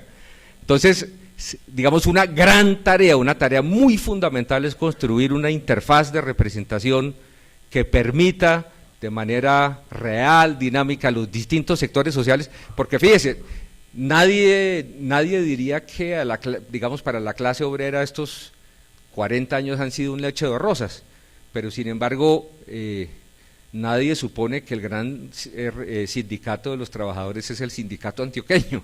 O sea, los trabajadores tienen sus propios sindicatos y su representación profesional como personas que están en un lugar específico en la producción. Eso no existe para el campo colombiano. Y una tarea fundamental es crear esa interfaz estable, no ad hoc, entre los distintos sectores del mundo de lo rural y el Estado colombiano. Y dejo para lo último el punto más difícil de agarrar y más complicado. Era claro que el punto 1 de esta llamada reforma rural integral era un referente muy importante y para mí absolutamente trascendental. De hecho, es uno de los puntos fuertes que me hacen a mí defender con gran entusiasmo el acuerdo de paz. Y que, digamos, es una de las grandes cosas que mostrar. Pero por otra parte también es claro su provisoriedad. Es decir, esto hace parte de una agenda que tiene que recoger la sociedad colombiana. Y entonces la pregunta para toda la sociedad es, pues, ¿qué es lo que queremos? ¿Qué es lo que queremos? Y obviamente ahí los colombianos vamos a estar en desacuerdo, pero precisamente eso es lo que llena de contenido los debates democráticos. ¿Hacia dónde queremos empujar la agenda? ¿Sí? ¿Hacia dónde queremos? Entonces hay unas preguntas muy sencillas, un poquito calientes, pero que toca contestar. La primera ¿es suficiente la agenda de acceso a tierras, incluso si, digamos, se realiza bien, con el fondo bien organizadito, etcétera, o tiene que ser complementada con una agenda redistributiva, se le dé más acceso a tierras a los campesinos y redemocratice relaciones de propiedad basadas en la acumulación abusiva y violenta de la tierra. Primera pregunta.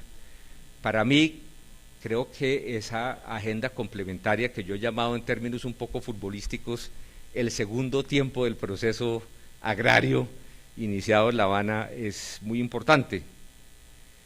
Segundo, ya aquí la respuesta empieza a ser más difícil, más difusa.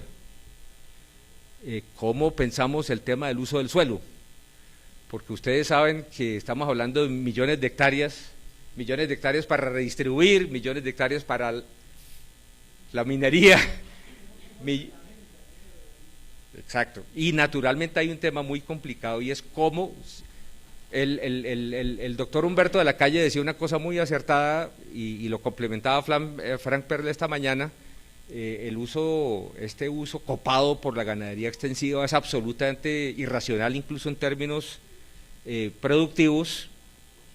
¿Cómo encoger ese uso irracional de la ganadería sin una agenda redistributiva? Yo no veo cómo, pero quizás haya una manera, pero entonces hay que pensarla. Y fíjense que eso implica, pensar seriamente el tema de la relación entre inclusión social y producción. Y esto es un tema que incluso se los quiero sugerir, profe Carlos, se los quiero sugerir, porque es que se ha puesto de moda la idea de que la inclusión social o el acceso a la tierra es un tema social, es un tema moral, pero no es un tema productivo. Cuando uno habla de los temas productivos, entonces habla con los empresarios, y eso es carreta. Y de hecho, o por lo menos es muy debatible, en las mejores revistas internacionales del mundo eso es debatido, fuertemente debatido. Y en muchos casos, el mejor ejemplo colombiano es el de la ganadería extensiva. La productividad de esos llamados empresarios es absolutamente miserable, está apoyada en la concesión, y eso lo hemos medido en el observatorio, por medios políticos y por contactos políticos, de créditos masivos, y ciertamente es muy inferior a la de un campesino que tenga acceso a acompañamiento técnico. Entonces, no hay que, esto es un tema discursivo, pero también un tema de imaginación de futuro. No hay que permitir que la agenda se bifurque entre la producción por un lado, va para los agentes empresariales, y por otra parte el tema moral y social va por el otro lado, porque en Colombia siempre que jueguen en un partido de fútbol lo social y lo moral contra lo empresarial y productivo, creo que estamos condenados a perder 5-0. Entonces hay que quitarle esa agenda productiva, a ese debate público y reconsiderarla. Una tercera pregunta que ya han puesto aquí sobre el tapete es el de la relación entre ordenamiento territorial, participación y el tema de la tierra, que naturalmente están íntimamente ligados. El profesor Velázquez hablaba de esa descentralización municipalista que en efecto tuvo, a mi juicio, un impacto muy negativo sobre el país, pero además el diseño participativo es un diseño barroco, ultra reglamentado, con toda una serie de arandelas y de cosas lindas, pero con capacidad muy baja de decisión. A mí me pidieron el Departamento Nacional de Participación en 1996 de evaluar el impacto de la participación en la pobreza, ¿sí? Si la participación permitía a salir de la pobreza, etcétera, etcétera. Y eso me permitió hacer las ponencias más cortas de mi vida, porque siempre que hablaba yo decía, el impacto fue ninguno, y ya se acababa mi ponencia. Y la razón por la cual el impacto había sido absolutamente nulo es que había miles y miles, literalmente miles de modalidades de participación y casi ninguna de decisión.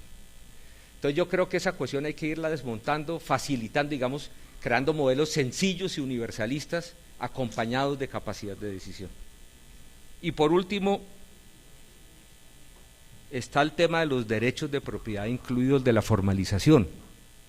Yo comparto plenamente ese esfuerzo formalizador, pero simplemente quiero dejar, digamos, una glosa mostrando que si ese esfuerzo formalizador no se hace con participación vigorosa de las organizaciones sociales, puede terminar legitimando y puede terminar, digamos, congelando un statu quo conseguido a través de la violencia y de medios extremadamente brutales.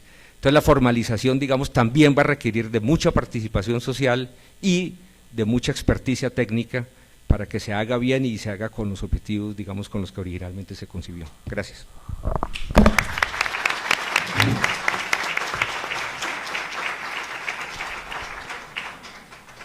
Bueno, muchas gracias. Realmente, como ustedes se darán cuenta, la cuestión del tiempo nos apremia, pero la idea es abrir un escenario pero muy corto de preguntas, porque pues obviamente creo que la calidad de las propuestas y de los ponentes lo ameritan. Sin embargo, va a ser muy corto, entonces mientras lo abrimos, solamente quisiera cerrar como comentador, si es posible comentar el gran volumen de propuestas que hay acá, que se planteó en un primer momento el profesor Archila como a mayor apertura democrática también hay una mayor apertura con respecto a la movilización. Entonces, mayor democracia, mayor movilización. Luego, pues Fabio nos plantea una relación casi inversa, ¿no? Que a mayor participación quizás hay una mayor o menor movilización, en el sentido de que se tiende a institucionalizar esos espacios de movilización, y quizás tanto Almudena como Francisco Gutiérrez presentan un escenario en el que quizás ninguno de las posibilidades de éxito posibles de estos acuerdos se puede desprender tanto de la participación como sobre todo la eficiencia del Estado, ¿no? Creo que pues más o menos es el escenario a grandes rasgos, y pues vamos a abrir un ciclo muy corto, quizás 3 preguntas a nuestros ponentes, dado que los voceros de las comunidades pues van a venir ahorita y seguramente pensamos puede haber un escenario de interlocución más preciso ahí con, digámoslo así, la otra cara pues de los acuerdos. Entonces no sé si hay alguna pregunta. Sí, compañero. Sí, Juan. Para el doctor Francisco, dice él que se piensa en una posible, si no entendí mal, democratización de la protesta social, o sea, el derecho, como un derecho. Pero nos surge inquietudes qué va a pasar cuando hay normas que la impiden, en el caso la ley ciudadana y ahora el mismo código de policía que es sancionatorio. Entonces no vemos usted cómo jugaría ahí esos derechos de la democracia. Y también pues surgen otras inquietudes sobre el caso del uso del suelo, ¿cierto? Como se dice, entonces, ¿cómo se reglamentaría el uso del suelo y la minería cuando hoy la locomotora minera pues tiene vía libre en los territorios, sobre todo el código minero que permite la solicitud expansiva de concesiones, y que eso también afecta pues el derecho al agua y el derecho pues a los territorios, y que hoy hay una gran violencia precisamente frente a la oposición que se hace a la minería? Son como las 2 inquietudes que las haría ahí. Gracias.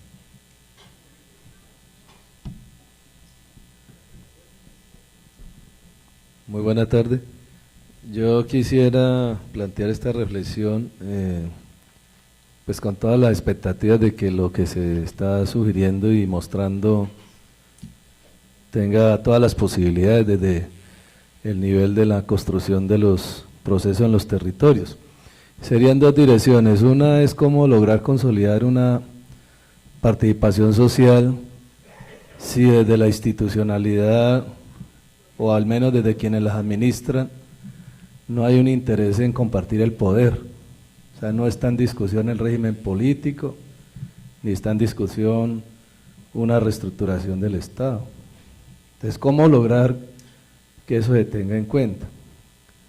Y lo segundo es cómo reconocer que desde las comunidades se ha construido institucionalidad, incluso desde los territorios hay normas, hay acuerdos, hay pactos que deben, y mandatos que deben dialogar los acuerdos con ellos. Si no se hace así, será una imposición y no tendrán legitimidad.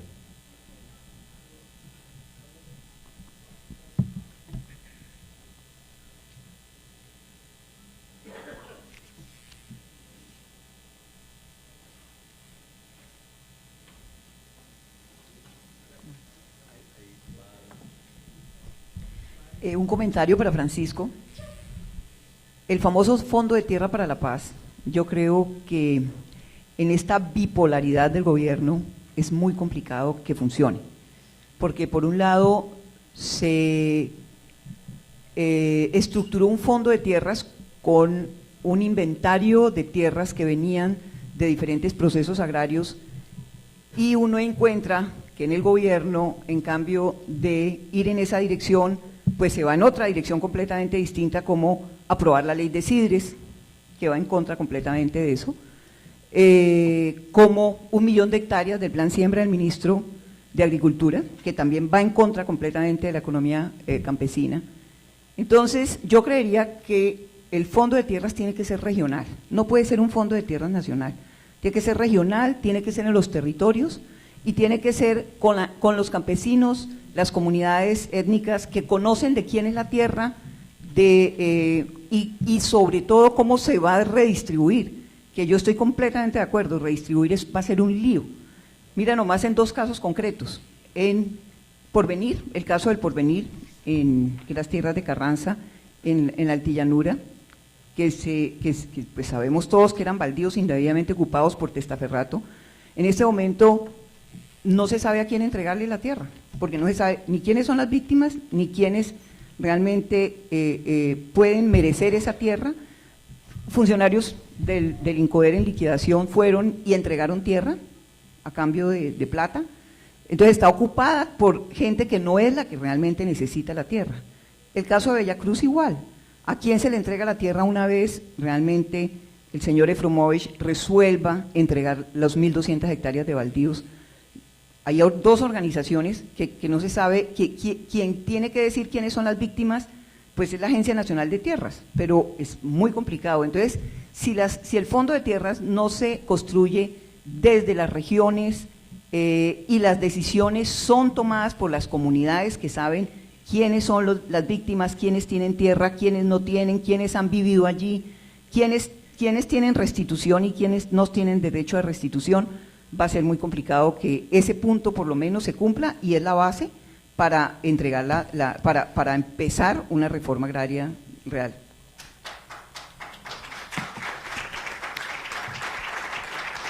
Buenas tardes. Yo tengo una inquietud y una pregunta.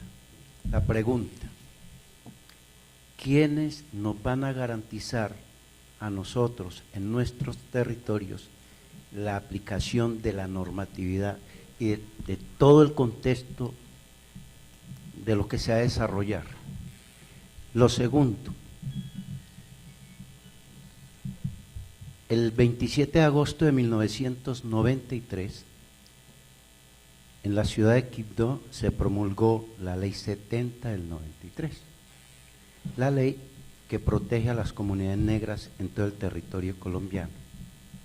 Pero el 7 de agosto de 1991, el Congreso de la República ratificó el convenio 169 de la OIT, convenio que también protege a comunidades negras y comunidades indígenas. En la actualidad, la Ley 70 está sin reglamentar. No ha habido interés por el Estado para la reglamentación de esa ley. Y cada vez que quiere, la modifica en nuestros territorios y aplican la normatividad de acuerdo a los intereses institucionales y de acuerdo a los intereses de los dueños del recurso económico, del gran poder. Ejemplo, para ilustrar un poco lo que estoy diciendo. En Buenaventura se determinó que el puerto de Agua Dulce es un puerto que genera riqueza al gobierno, al Estado colombiano. Entonces se determinó que era un proyecto de interés general. Para eso había que construir una carretera, pero esa carretera pasaba por encima del título colectivo de un consejo comunitario. Y un consejo comunitario que no tuvo la oportunidad de discutir si ese interés le servía a esa comunidad o no. Y por encima de eso, inclusive con la muerte de su presidente, se construyó la carretera. Y la norma ya existente dice que no se podía hacer hasta tanto esa comunidad no lo determinara. En estos días, hace un mes, el alcalde de Buenaventura tomó una determinación contra la empresa. Inmediatamente el vicepresidente de la Nación, Germán Vargas Lleras, se fue lanza en ristre contra el alcalde de Buenaventura porque había tomado una determinación contra una empresa de interés nacional. Pero no había la comunidad asentada en ese territorio no era de interés nacional. ¿Qué va a pasar entonces con nosotros y en nuestros territorios? Ahora con la avalancha de la necesidad, entre comillas, puesta por el Estado, por el gobierno nacional, por las políticas del gobierno nacional en la explotación del Pacífico. ¿Dónde estamos las comunidades y esa normatividad? ¿Y dónde está esa participación real que debiera tener nuestro pueblo frente a la toma de decisión en lo que le compete? ¿Dónde hay garantías reales? ¿O esto es lo de siempre, construyamos leyes, pongámonos la camisa entre todos, digamos que sí, pero luego el desconocimiento, la ley 70 está desconocida y no la cumplen las instituciones? Y usted llega en este momentico, hoy, la CRC está creando un nuevo parque en el Pacífico colombiano, afectando a las comunidades de 3 municipios sin que sus comunidades hayan podido intervenir. Es un poco extraño hablar de que hay unas medidas, que tenemos que implementar medidas, que tenemos que hacer una participación, pero en el momento de la aplicación no estamos. Entonces, ¿qué nos va a garantizar a nosotros dentro de todo este proceso del posconflicto que haya una verdadera participación?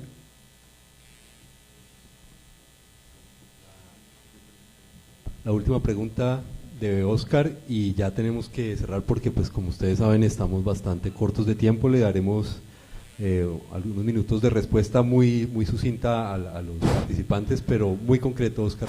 Bueno, la NU cree que la paz pues hay que construirla con diálogo, pero nosotros no vemos una clara visión de parte del Estado y del gobierno de abrir el diálogo, de abrir el diálogo con todos los sectores, de abrir el diálogo con los gremios económicos en cada uno de los territorios, de abrir el diálogo con el mismo gobierno. ¿Cómo vemos nosotros la paz?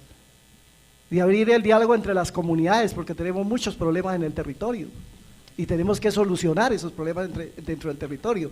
El gobierno, al contrario, lo que ha estado es agudizando esos problemas, enfrentándonos a nosotros los campesinos con los hermanos indígenas, comprando tierras en territorio campesino. Entonces, ¿cómo vamos a abrir el diálogo con todos, con toda la institucionalidad? ¿Sí? Eso uno no lo ve claro realmente. ¿Cuáles van a ser los mecanismos? ¿Cuáles van a ser los espacios reales de diálogo? Eso para aplicar esos acuerdos. Pero hay cosas que aquí se han planteado, que es una realidad, que no están en los acuerdos y que son los problemas fundamentales. ¿Cuándo vamos a abrir el diálogo sobre el modelo de desarrollo? ¿Cuándo vamos a abrir el diálogo sobre el monopolio de la tierra? ¿Cómo vamos a controlar y regular el monopolio de la tierra, el uso del suelo? Eso ¿Cuándo se va a abrir ese diálogo? Ahí es los grandes interrogantes. ¿Cómo se puede construir una paz desde los territorios cuando hay alguien que está monopolizando la tierra e impide el acceso democrático de la tierra? Esas serían las preguntas. Bueno, muchas gracias. Vamos a dar la palabra a los ponentes. De todas maneras, vuelvo y les repito, no es el único espacio de participación del seminario. Ahorita vamos a venir con los voceros de las comunidades y se va a abrir otro nuevo escenario de participación donde se va a poner en diálogo pues digámoslo así, las dos grandes bloques de opinión que hay. Entonces les propongo a los ponentes si nos pueden dar respuesta a algunas de las preguntas que nos han planteado. En el orden que hablamos, ¿cierto? Sí, yo creo que… Bueno, pues hubo una que se la formularon a Francisco, pero creo que era un poco para Fabio, mi persona. Pues esto de protesta y democracia. Bueno, muy brevemente, yo creo que hay que revisar, como decía Fabio, y creo que lo va a de pronto ampliar, toda la institucionalidad que tiene que ver con los procesos institucionales y extrainstitucionales de participación, y pues yo creo que es bueno diferenciar de pronto de protesta como una forma, digamos, no sé, extrainstitucional normalmente de participación. Pero creo que hay otros dos elementos que yo insistiría mucho, pues que son muy importantes. Por un lado, creo que el fortalecimiento de las organizaciones es fundamental. Claro, si hay represión y peor, si hay violencia, digamos, letal contra los dirigentes sociales, agrarios, sindicales, etcétera, pues difícilmente se van a poder organizar y fortalecer las organizaciones. Pero creo que es una apuesta. Esta mañana creo que era Sergio, le decía a los estudiantes, pues no hay que esperar que el Estado organice o nos ayude para, obviamente que la plata, como dicen, no hace la felicidad, pero ayuda a un jurgo. Entonces, es decir, se requieren recursos, evidentemente. Yo no digo que el fortalecimiento de una organización se dé en el aire, pero yo creo que ejercicios de autonomía como los que están practicando muchas comunidades, y no solamente afros, indígenas, sino también campesinas. Aquí no se ha hablado mucho de la CRC, pero pues bueno, creo que el compañero Jerez más adelante va a poder hablar, etcétera. Son formas también, y no solamente esas formas, esas modalidades de ejercicio de autonomía que me parece muy importante. Y yo diría una última cosa, pues es decir, yo no creo que con los acuerdos cesó la horrible noche y bueno, amanecerá ya una Colombia.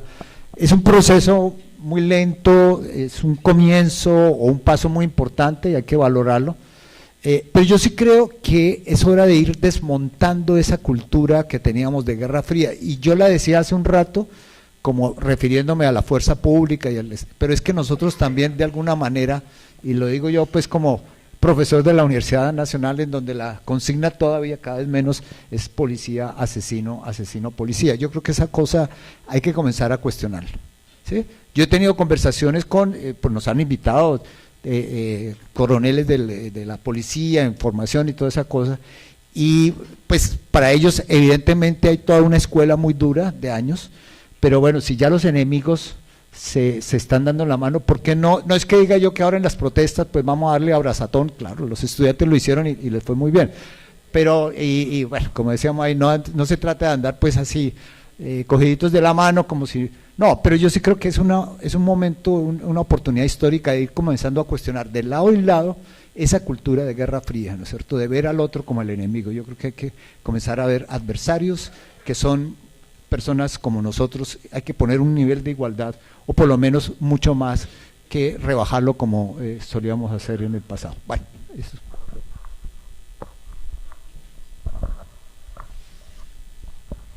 Yo creo que las preguntas eran más concretas y quiero escuchar a mis compañeros, pero brevemente reaccionar a dos cosas que se han dicho que creo que atañaban un poquito a la esencia de mi intervención, del señor que hablaba allá arriba, dos reflexiones de cómo consolidar o cómo lograr consolidar la participación social, y del señor de Buenaventura.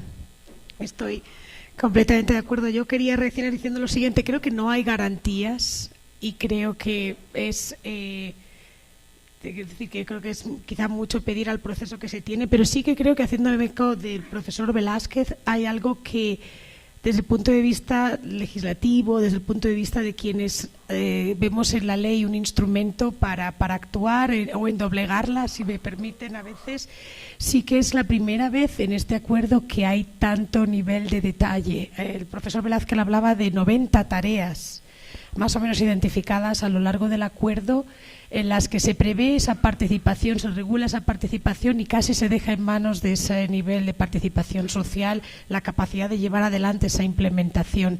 Y yo quería volver a la reflexión de que eso es novedoso. No sabemos muy bien ni el alcance ni el nivel de éxito y efectivamente no hay garantía, pero hay que darle, creo yo, la oportunidad por esa manera. Creo que esa filosofía que recorre el acuerdo de hilar fino y de intentar recoger experiencias del pasado. No conozco, de nuevo, como mis colegas aquí, la legislación, los fracasos y los mini éxitos, sobre todo en temas de reparto de tierras, que sí que tienen más repercusión internacional incluso. Pero creo que esta vez ese deseo de contemplarlo casi todo y de dejar menos espacio para los vacíos es importante. Entonces yo creo que hay que dar una oportunidad. Ahora me gustaría que trabajáramos, tengo algunas ideas, incluso algunas propuestas concretas que en su momento y en su lugar haría. No sé si me corresponde o no, pero yo las lanzo. Pero tiene usted razón, cómo acercarnos todos o cómo acercarles a ustedes a ese nivel de escuchar o ese nivel de que lo que ustedes decidan comunitariamente sea válido. Era solamente eso. Bueno, un par de cositas simplemente para comentar algunas de las preguntas sin resolverlas una a una.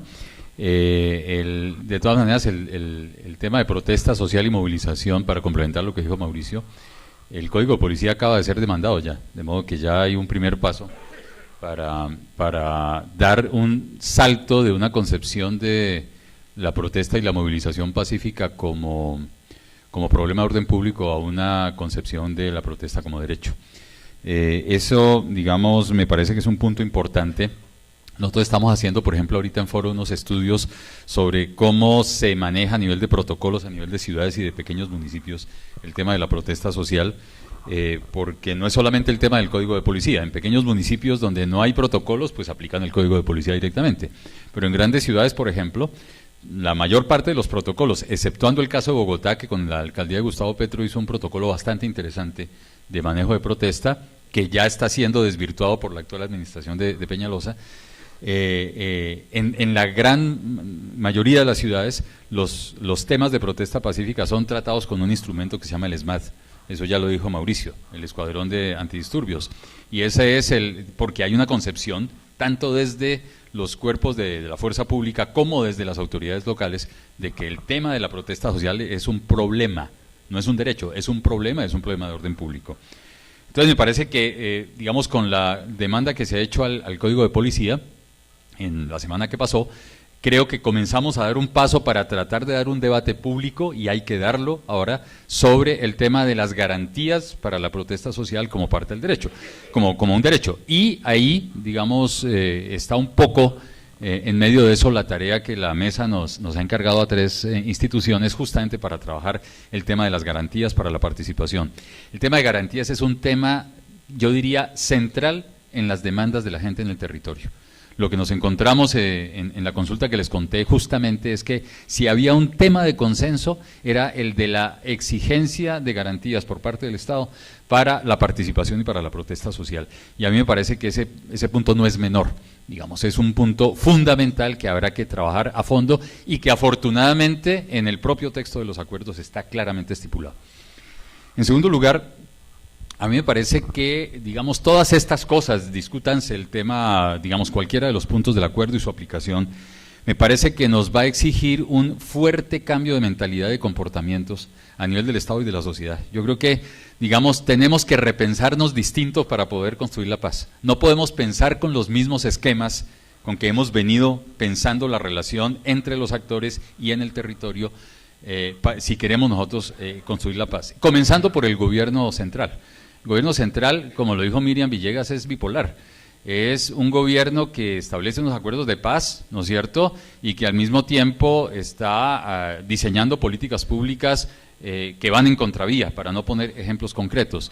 Pero es, digamos, una esquizofrenia muy extraña que le hace a uno, digamos, le crea a uno preocupaciones muy grandes sobre cómo desde el gobierno central, para decirlo de una manera muy general, lean ustedes la literatura que ha producido la Oficina del Alto Comisionado para la Paz en cabeza de Sergio Jaramillo sobre cómo debe ser la paz, y lo que uno desprendería de las declaraciones que ha hecho el alto consejero, no sé cómo se llama, para el posconflicto.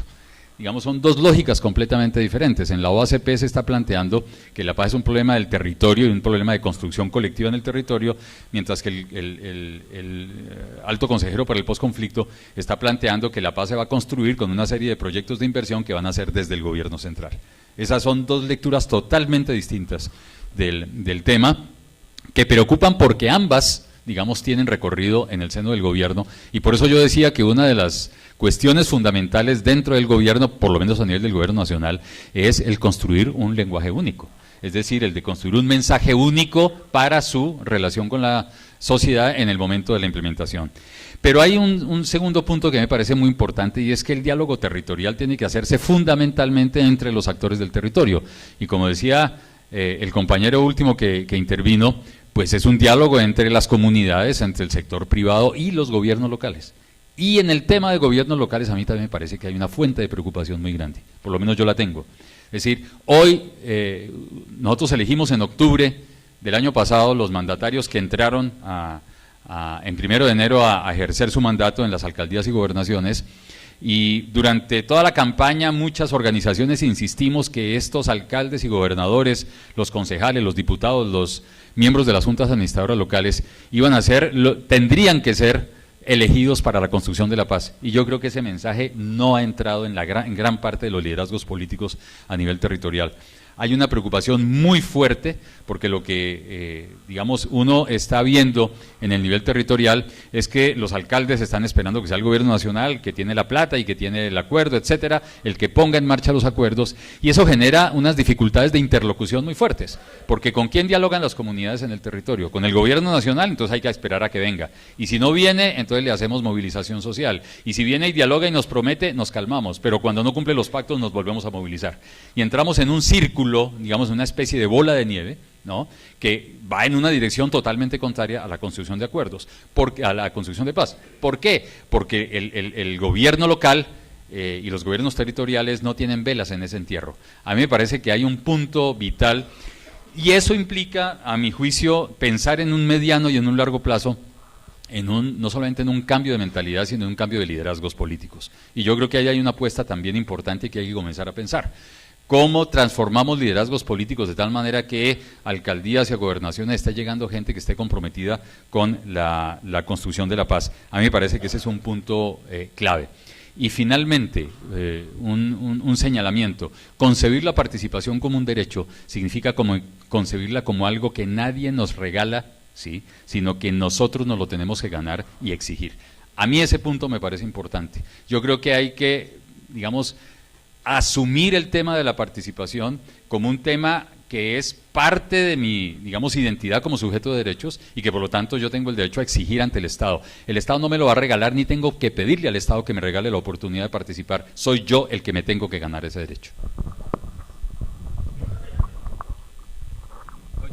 Quisiera dejar 3 ideas muy simples sobre el tapete La primera es, claro, critican al gobierno por su esquizofrenia, Miriam, pero no se asombren por ella, porque los recursos que permiten hacer la paz son precisamente los recursos que impiden desarrollar una agenda reformista seria. Eso ha pasado en muchas partes del mundo. O sea, cuando usted hace la paz, usted puede tener seguramente la tranquilidad o la capacidad de tranquilizar a los grandes poderes, a los poderes fácticos, a esos sectores que podrían inquietarse, obviamente siempre con límites. Ustedes saben que esto ha dividido la sociedad colombiana, aunque no en 2 mitades, pero en todo caso la posibilidad de aclimatar el tema de la paz frente a muchos poderes fácticos y muchos poderes de hecho, pero precisamente eso limita la agenda de las reformas. Entonces, esto nos conduce, Presidenta, al problema de la perspectiva política de la paz, Por ejemplo, la Constitución de 1991 en muchos casos encalló porque la coalición que la produjo no la pudo llevar adelante porque esa misma coalición se disolvió. Entonces es un problema crear coaliciones sostenibles políticas, es un problema serio, grande, pero que no debe asombrar. La segunda cuestión es el tema del fondo, etcétera, etcétera. Yo siempre, pues obviamente escucho a Miriam con mucha atención, pero aquí permítame discrepar, discrepar enérgicamente, porque es que lo que hemos tenido es la experiencia que muchos de los procesos más brutales y más descontrolados de acumulación territorial por medio de la violencia se dieron a través de redes de élites locales que perfectamente pueden copar esos procesos. Cuando uno ve los despojos de tierras en la década de los 90 en el paramilitarismo tardío, ahí estaba metido el INCODER, estaba metido la Dirección Nacional de Estupefacientes, entre otras cosas con una descentralización de facto muy vigorosa. Entonces, yendo a la pregunta de las garantías, no hay garantías y yo creo que hay que, digamos, en lugar de pensar en la descentralización como una fórmula, digamos, soluciona todo, yo tendría muchas reservas y yo creo que hay que pensar cuidadosamente en diseños con pesos y contrapesos entre el Estado, las agencias centrales del Estado y fuerzas sociales, digamos, que actúen en el territorio. Yo sé que digamos, esto seguramente puede ser una tarea de filigrana y seguramente recogería la observación de Miriam en el sentido de pensar en autonomías ganadas, ¿eh? O sea, si la cuestión funciona bien, entonces usted se gana la autonomía y le da una señal pública a las otras regiones, algo de ese estilo, porque existe perfectamente el peligro de que este dulcecito para las redes clientelistas perfectamente pueda ser capturado tanto como agencia central como agencia regional. Y la última cuestión es la siguiente. Fíjese que cuando estamos hablando de fondos de tierras, de participación, etcétera, etcétera, en últimas estamos hablando de coaliciones políticas viables. Y uno de los grandes problemas, uno de los problemas que de hecho ha generado vulnerabilidad en las organizaciones sociales es digamos, la percepción clarísima que tienen los políticos de que las organizaciones sociales no ponen votos, así de sencillo. Yo creo que un tema fundamental de reflexión de cara al futuro es la relación de las organizaciones sociales con los resultados electorales. Y ahí hay dos temas, uno es la reflexión en general, ¿sí?, sobre estrategias, etcétera, y la otra son diseños institucionales. Para ponerles un ejemplo, en todo el mundo andino el voto obligatorio tuvo un efecto poderosísimo. ¿Por qué? Porque es que en Colombia los que se abstienen en esencia son los pobres. Entonces lo que muchos políticos y obviamente las vertientes más agresivas, digamos más virulentas, tienen en mente es que perfectamente pueden agredir, atacar y digamos tomar ciertos giros en su acción política sin que eso tenga consecuencias para sus destinos electorales. Y creo que mientras exista ese casi que paralelismo entre el mundo de la organización social y el mundo del desenlace electoral, esa vulnerabilidad se va a mantener. Bueno, muchas gracias. Invitamos al próximo panel y les agradecemos a todos los ponentes y al público también.